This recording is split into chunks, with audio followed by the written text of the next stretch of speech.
구약 성경 1257쪽 호세아 2장 14절에서 23절까지의 말씀을 교독하겠습니다.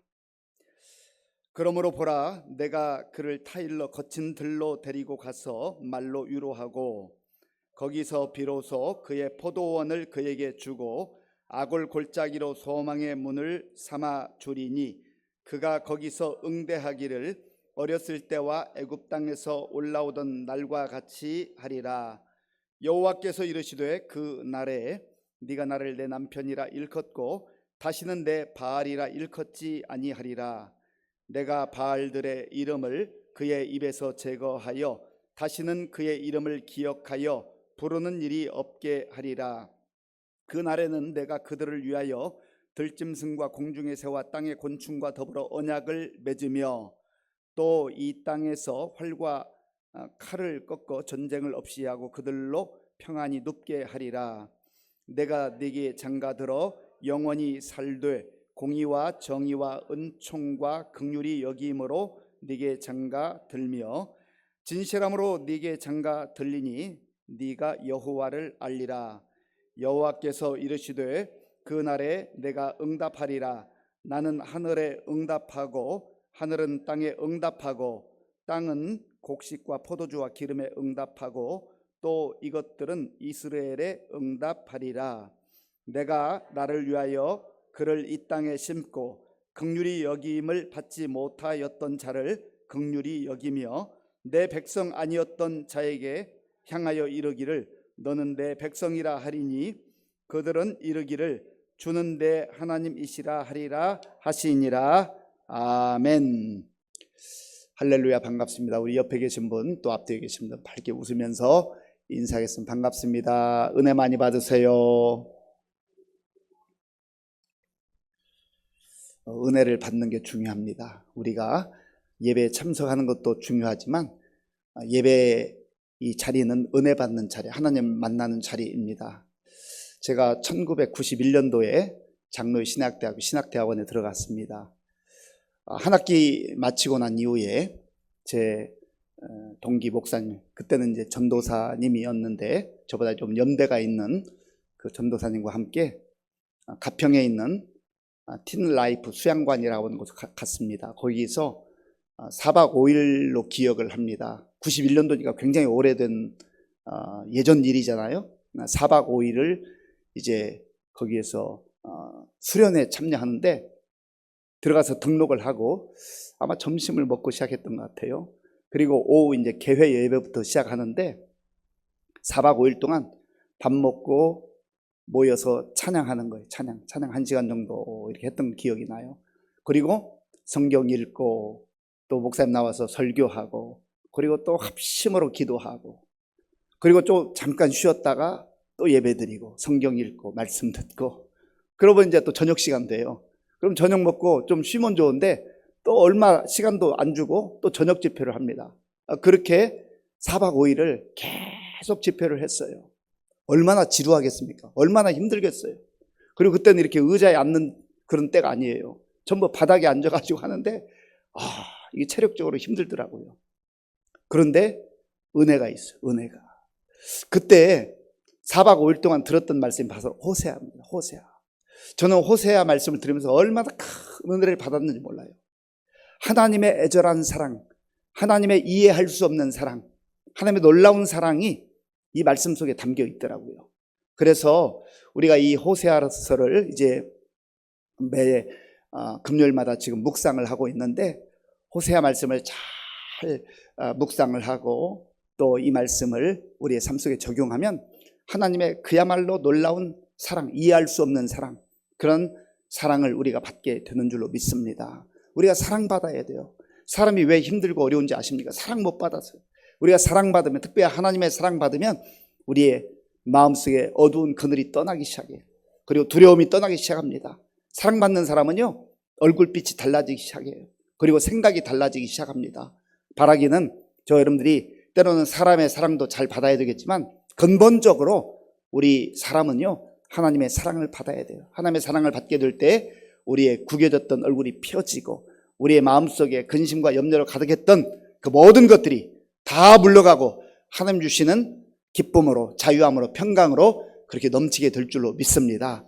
우리가 지금 2장 오늘 14절부터 23절까지잖아요. 아직도 14장까지는 갈 길이 멀습니다. 그런데 이 말씀을 통하여서 우리가 말씀을 정말 한 구절 한 구절 그 말씀을 읽고 묵상하면서 하나님이 호세아를 통해서 주신 그 놀라운 사랑의 메시지가 결국 오늘 이 시대에 저와 여러분들을 향한 사랑의 메시지라는 것을 아는 순간 우리는 이 호세아를 읽는 그 마음과 태도가 달라지게 되는 것입니다.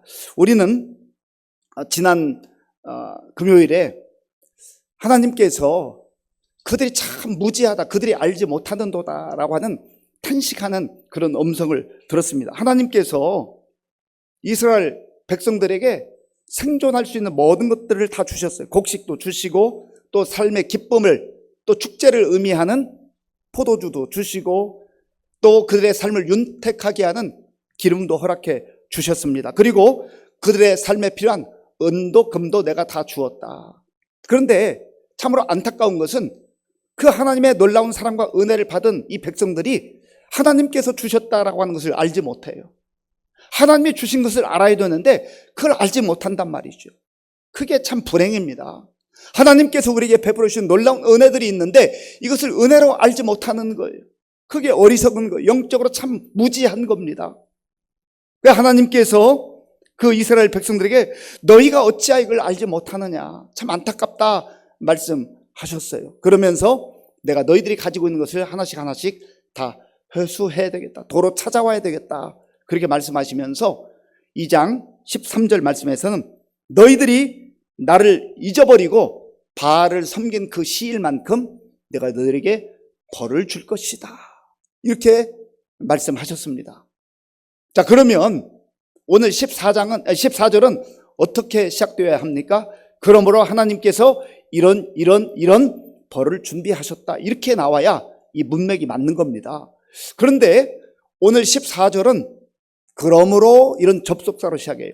그 앞에 1절부터 13절까지의 그 일들, 그 원인이 있기 때문에 그러므로 하나님께서 또 13절에서는 벌을 준다고 했으니까 이런 벌들이 임하게 될 것이다, 심판이 임하게 될 것이다, 이렇게 나와야 이게 일반적입니다.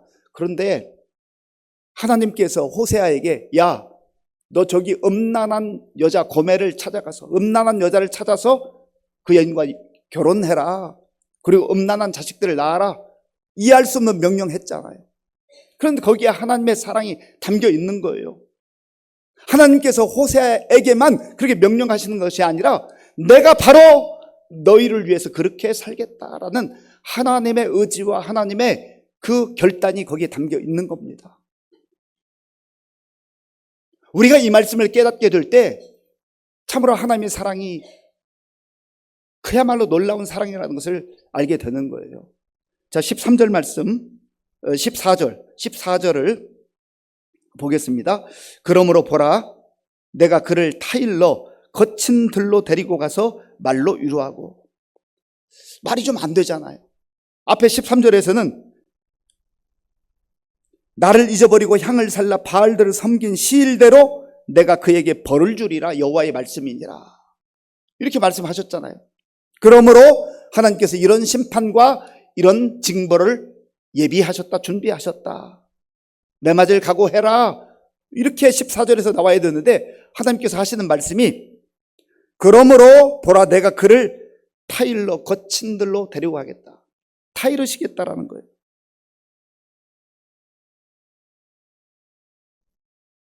벌 주겠다고 하셨는데 그러면 하나님이 이렇게 말했다 저렇게 말했다 그렇게 왔다 갔다 하시는 분입니까? 그게 아니에요.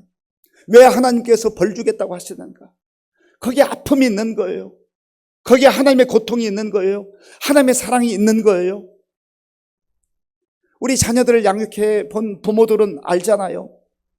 아이들이 어떤 때는 정말 사랑스러울 때가 있지만 얄미울 때가 있고 또 정말 사랑의 매를 들어서라도 훈육을 해야 될 때가 있어요. 그때 아이들 그 사랑의 매질을 하면서 기분 좋다, 내가 이 아이 때리니까 아주 스트레스가 해소된다, 그런 부모 있습니까? 아이가 아파하는 것 그 이상으로 가슴이 찢어지는 그 아픔과 고통을 느끼잖아요. 하나님이 그런 마음이라. 그것과 비교할 수 없는 그런 하나님의 정말 완전한 사랑이 담겨져 있단 말이에요. 그래 하나님께서 말씀은 그렇게 하셨지만 하나님의 진심은 그들이 돌아오기를 원하는 거예요. 그래서 하나님께서 그들을 거친 들로 데리고 가서 타이르시겠다. 여기 타이르다, 이 말씀 속에 하나님의 사랑이 담겨 있는 건 아니겠습니까? 그냥 엄하게 말씀하신 대로 벌 주면 되는데 하나님께서 다시금 타이르겠다. 그들을 넓은 마음으로 받아주겠다. 다시금 그들이 돌이킬 수 있도록 기회를 주겠다라고 하는 하나님의 놀라운 사랑이 여기에 담겨 있는 겁니다. 그리고 어디로 데리고 간다고요? 거친 들로 데리고 간다. 이 거친 들이라고 하는 이 단어가 히브리어로 미드바르입니다. 미드바르. 그런데 미드바르라고 하는 이 단어는 광야라고 하는 단어예요. 성경에서 광야라고 번역된 그러한 단어가 미드바르예요. 그러니까 하나님께서는 이들을 광야로 데리고 가겠다. 왜 그렇습니까? 하나님이 왜 이스라엘 백성들을 애굽에서 그렇게 힘들고 어려운 노예 생활을 했는데 곧장 젖과 꿀이 흐르는 땅으로 데려가지 않았어요? 데려갈 수 있잖아요. 한 전능하신 하나님인데요. 구원의 하나님인데요. 홍해도 가르치는 하나님인데요. 왜 하나님께서 이스라엘 백성들을 거친 들로 광야로 데려가신 것입니까? 그들의 노예 근성, 죄의 습성, 애굽의 문화에 젖어 있는 그런 것들을 다 하나씩 빼내야 돼요. 불순물들을 빼내야 돼요. 그래서 광야를 걷게 하시는 거예요. 광야를 통과하게 하시는 겁니다. 이 광야는 또 다른 단어로 표현하면 고난이라고도 할 수 있어요. 하나님께서 사랑하는 자녀들, 하나님 백성들을 왜 고난의 길을 걷게 하십니까? 왜 고난의 과정을 통과하게 하시는 거예요? 불순물들을 다 제거하기를 원하는 거예요. 쇳덩어리들 다 하나씩 하나씩 떼어내기 원하시는 거예요. 그거 떼어낼 때 아프죠. 힘들죠. 그래도 떼어내야죠. 그래야 불순물들을 제거해야 순금이 되는 거예요. 정말 값어치가 올라가는 거예요. 하나님이 기뻐하는 모습으로 그렇게 세워지는 겁니다. 그래서 거친 들로 광야로 인도해서라도 그들을 하나님의 사람으로 거룩한 백성들로 세우기를 원하신다라는 겁니다.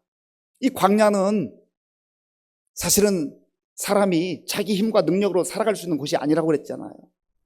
전적인 하나님의 보호하심과 하나님의 은혜가 있어야만 통과할 수 있는 그곳이 바로 거친 들이요 광야입니다. 하나님은 그저 이들을 고생시키시고 힘들게 하기 위해서만 거친 들로 광야로 데리고 가는 게 아닙니다. 이 거친 들을 통과할 때, 광야길을 통과할 때 때로 아프고 힘들고 눈물도 흘리고 하지만은 거기에서 하나님의 능력을 경험하는 거예요. 하나님의 기적을 경험하는 거예요. 하나님의 놀라운 은혜를 경험하는 거예요. 이스라엘 백성들로 이 광야에서 놀라운 하나님의 은혜를 경험했지 않습니까? 저 여러분들도 지난 날들을 돌아보면 마치 거친 들에서 정말로 힘들고 어려운 가운데 그렇게 지나왔던 그런 세월들이 있을 겁니다. 하나님께서 힘든 것만 허락하셨던가요?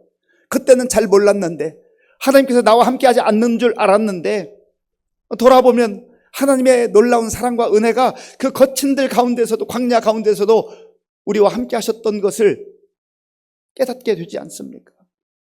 그런 하나님의 사랑과 은혜가 여기 있는 거예요. 그리고 더 놀라운 것은 하나님께서 이 거친 들 광야에서 이스라엘 백성들이 아골 골짜기, 그 아골 골짜기에 머물러야 하는데 그 아골 골짜기를 소망의 문으로 바꾸신다고 말씀하고 있습니다. 이것이 은혜 중에 은혜입니다. 자, 오늘 본문 15절 말씀, 15절을 함께 읽겠습니다. 거기서 비로소 그의 포도원을 그에게 주고 아골 골짜기로 소망의 문을 삼아 주리니 그가 거기서 응대하기를 어렸을 때와 애굽 땅에서 올라오던 날과 같이 하리라. 아멘. 거기서는 어디예요?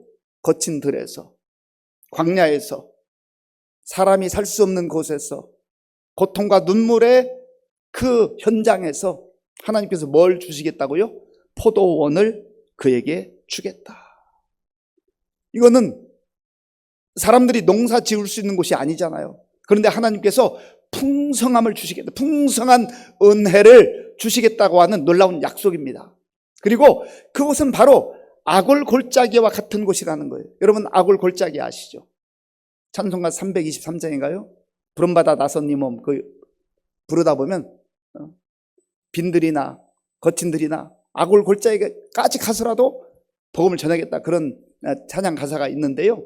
이 아골 골짜기는 우리가 여호수아 6장 7장을 읽어보면 얼마나 끔찍한 골짜기인가를 우리가 알게 됩니다. 이 아골이라고 하는 뜻은 원래 고통, 죽음이라고 하는 뜻이 있습니다.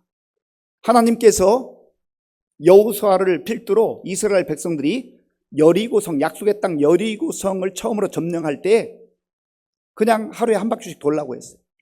마지막 날 7째 날에는 7번 돌라고 했어요. 그리고 하나님의 말씀에 신호에 따라서 함성을 지르면 그 여리고성이 무너질 것이다. 무너졌어요. 참 일어나지 않을 것 같은 일이 일어난 거죠. 하나님의 약속대로 순종할 때 일어나지 않을 것 같은 은혜를 경험하게, 기적을 경험하게 된단 말이죠. 그런데 하나님께서 하신 말씀이 너희들 거기 들어가서 어떤 물건이든지 그거 취하지 말아라, 그거 가지지 말아라 말씀하셨거든요. 그런데 아간이라는 사람이 외투 그리고 은, 금 이거 탐내가지고 그걸 몰래 숨겨놨습니다. 그리고 이들이 두 번째 전투를 벌이는데 작은 성, 어느 성이에요? 아이성. 작은 성 아이성. 뭐 조그만하니까 여리고 거대한 성도 이겼는데 아이성쯤이 하고 쉽게 생각했는데 가서 참패를 당하고 맙니다. 그때 하나님께서 알려주셔요. 너희 중에 범죄한 자가 있다.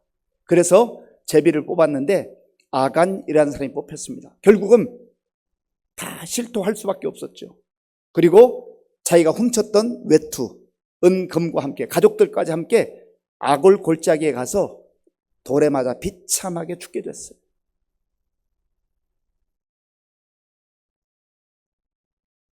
왜냐하면 약속의 땅에 들어가서 하나님께서 왜 이렇게 즉각적으로 심판하시냐면 이들이 죄와 짝하기 시작하고 탐욕으로 물들기 시작하면 이들이 거기에서 망가지기 때문에 그렇게 심판하신 거예요. 때로 하나님께서 오래 참으실 때도 있지만 우리가 하나님의 때를 잘 알지 못합니다.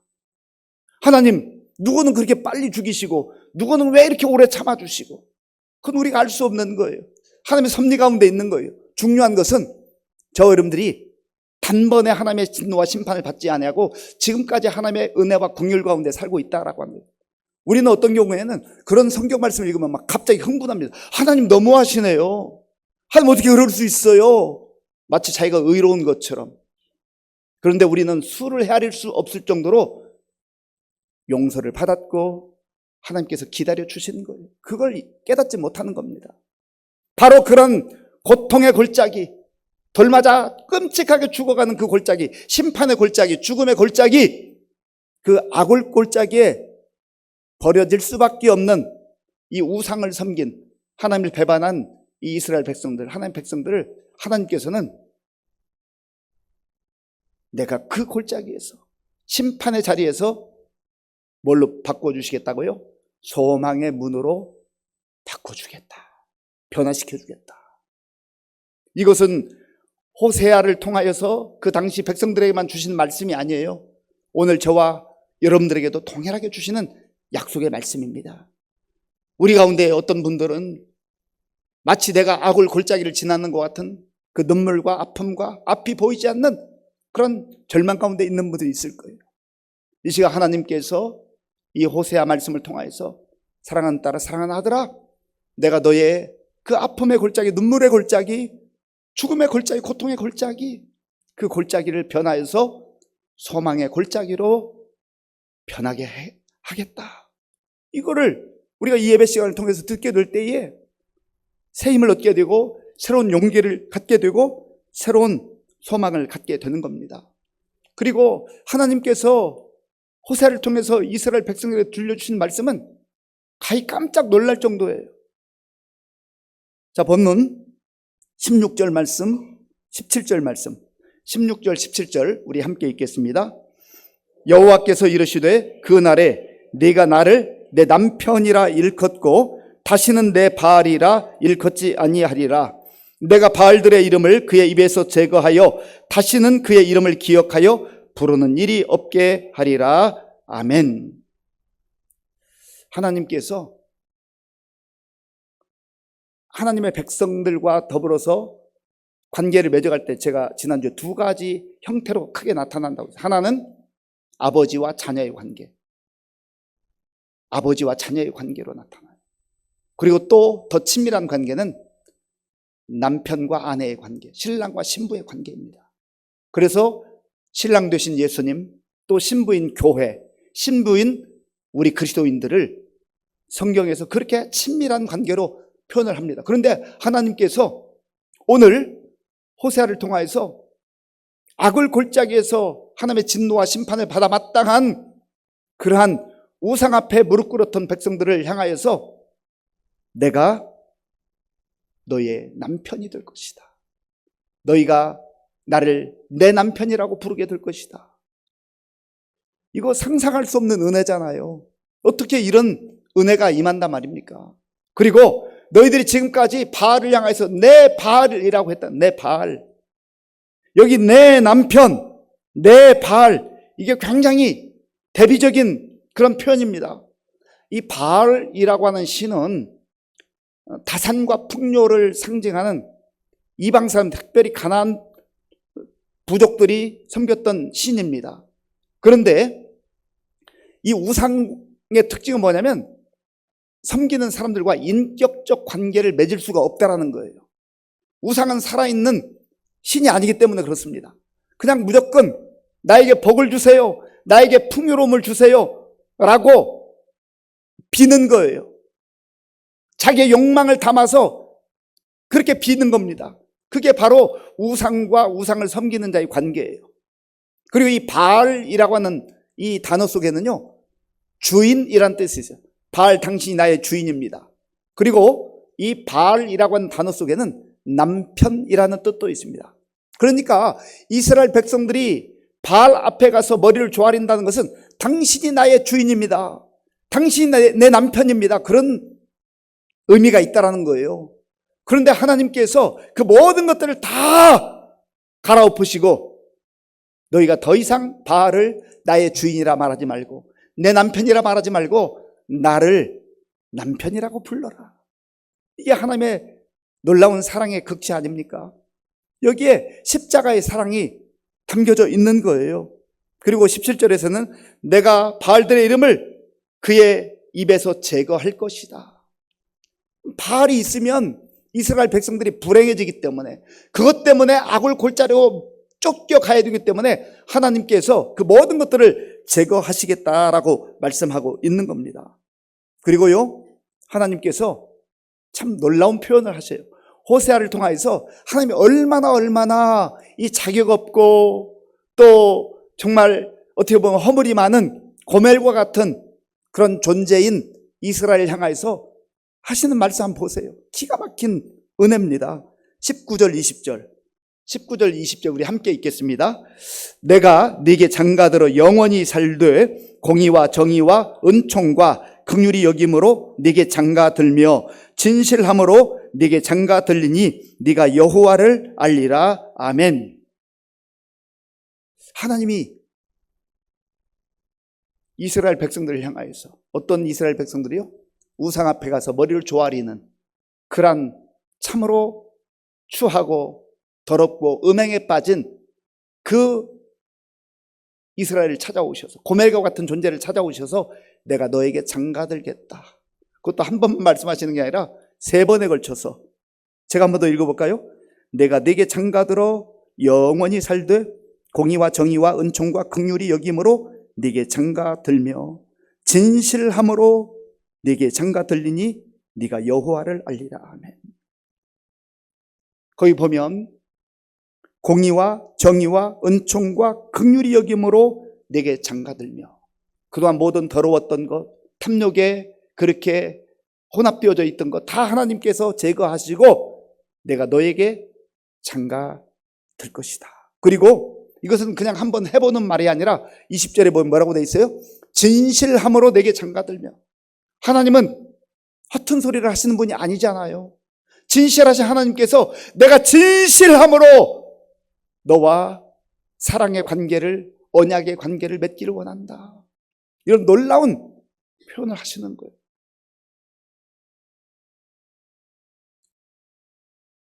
그때에 네가 여호와가 누구인지를 알리라. 여호와가 누구인지를 알리라.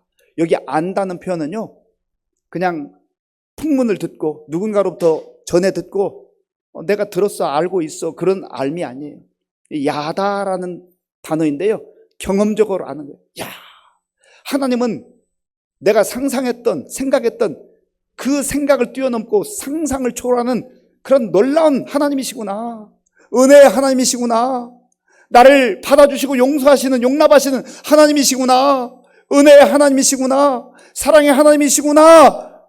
이거를 하나님께서 친히 몸소 보여주심으로 내가 누구인지를 알게 될 것이다. 이 하나님의 사랑을 거부한다면 얼마나 무지하고 불쌍한 인생이 되겠습니까? 하나님께서 그 이스라엘 백성들을 그렇게 사랑하시기 때문에 이들이 알아듣지 못하니까 선지자 호세아를 불러서 너 음란한 여자와 결혼해라. 이 호세아는요, 구원이라는 뜻이라고 그랬잖아요. 하나님은 구원이시다. 지금 마치 하나님께서 호세아와의 같은 그런 입장이에요. 그리고 이 고멜은 지금 이스라엘 백성들을 의미하는 겁니다. 우리가 호세아의 입장이라고 한다면요, 하나님 해도 너무하시네요. 왜 저에게 이런 음란한 여자를 만나서 결혼하라고 하세요? 하나님 저 못해요. 그럴 법 하잖아요. 그런데 바로 그렇게 호세아에게 요구하시는 분이 하나님이시지만 하나님 스스로, 하나님 친히 그렇게 하신단 말이죠. 여기에서 하나님 놀라운 사랑, 이해할 수 없는 사랑, 그런 사랑을 우리가 발견하게 되는 것 아니겠습니까? 그리고 하나님께서 호세아가 결혼해서 자녀를 낳을 때 이름까지 알려주죠. 이름. 이스루엘, 로루하마, 로암미. 로루하마는 무슨 뜻이라고 했어요? 이 히브리 용법에 로자가 붙으면 부정이에요. 부정법. 그래서 루하마. 그러니까 루하마가 뭔지를 알아야 되죠. 루하마는 긍휼을 받은 자. 하나님이 긍휼히 여기는 자가 루하마예요. 근데 로자가 붙으면 긍휼히 여김을 받지 못하는 자. 이름을 짓는데 그 자녀의 이름이 로루하마예요. 참 불행한 이름이죠. 그런데 하나님께서 로자를 떼버리는 거예요. 그리고 로암미. 암미는 내 백성이다, 그런 뜻이에요. 내 백성이다. 그런데 로자를 붙여서 내 백성이 아니다. 아니, 아들의 이름을 너는 내 백성이 아니다, 너는 내 자식이 아니다, 그런 이름을 붙여주는 부모가 어디 있습니까? 하나님께서 그렇게 붙여주신 이유가 뭐예요? 너의 영적 지금 상태가 그런 상태라는 거예요. 그런데 하나님께서는 이름은 그렇게 붙여주셨지만 내가 너의 더러운 추한 것, 자격 없는 것, 그 로자를 다 떼버리겠다. 사랑의 힘으로 덮어버리겠다, 그 말이에요.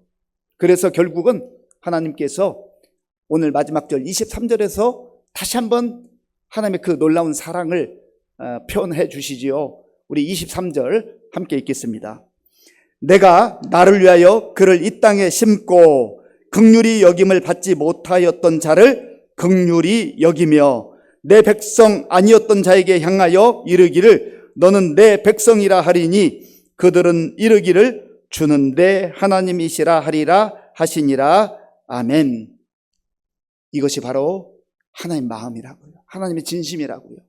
그리고 오늘 하나님께서 저와 여러분들에게 들려주시기를 원하시는 약속의 말씀입니다. 이 말씀 마음에 깊이 새기시고 당대 이스라엘 백성들처럼 세상에 여기저기 기웃거리면서 마치 바알 앞에 무릎을 꿇고 머리를 조아리는 것처럼 그러한 더러운 모습, 추한 모습, 탐욕에 가득 찬 모습, 로루하마와 같은 모습, 로암미와 같은 그런 모습들을 주님 앞에 있는 모습 그대로 우리가 내어놓을 때 주님께서 우리의 그 더러운 로자를 다 떼버리고 주의 보혈로 씻어주시고 덮어주시고 그리고 루하마로, 암미로 긍휼을 받는 자로, 하나님의 백성으로 그렇게 세워주신 줄로 믿습니다. 이 하나님의 사랑과 은혜를 우리의 마음에 간직하시고, 우리가 이 세상 속에 속해 살아가나 정말 거룩한 하나님의 백성으로, 또 하나님의 은혜를 입은 자로, 하나님의 사랑을 입은 자로 그렇게 살아갈 수 있는 저와 여러분들이 될 수 있기를 바랍니다.